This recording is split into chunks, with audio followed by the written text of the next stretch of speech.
Jadi saya sepakat dengan apa yang disampaikan oleh Pak Mahfud dan Mbak Puan Maharani. Kita akan laksanakan konstitusi sesuai dengan aturan. Kita tidak akan melakukan pemakzulan sebelum pemilu. Artinya pilpres, pileg kita jalankan sesuai dengan waktu yang atau aturan yang sudah ditetapkan. Tapi setelah itu bisa kita lakukan pemakzulan. Agar apa?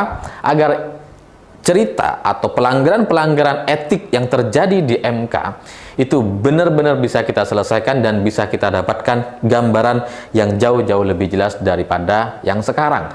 Karena kalau yang sekarang kan ya cuma pelanggaran dari ketua MK saja, tapi kemudian tidak disebutkan intervensi macam apa dan dari siapa. Jadi kalau kita melihat dari data-data yang sudah ada yang dimiliki oleh MK-MK, semestinya setelah Pileg dan Pilpres 2024 semua itu bisa dibuka sehingga memungkinkan atau mendorong untuk melakukan pemakzulan Presiden Jokowi.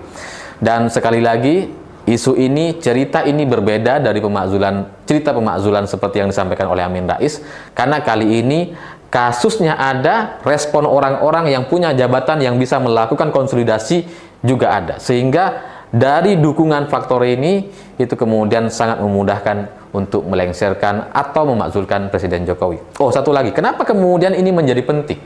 Kenapa Presiden yang sudah pasti akan diganti masih harus dimakzulkan? Karena ini soal etika, ini soal moral, ini soal rekam jejak dan sejarah negeri ini. Bahwa ada upaya, kalau ini sampai terjadi, gitu ya, saya nggak tahu ini akan terjadi atau enggak. Dalam informasi atau beberapa informasi yang saya dapatkan, nampaknya ini akan terjadi, benar-benar akan terjadi. Karena apa yang dilakukan oleh Pak Jokowi dengan membiarkan, katakanlah seperti itu, membiarkan Gibran untuk maju, itu menjadi satu babak baru upaya untuk melakukan politik dinasti.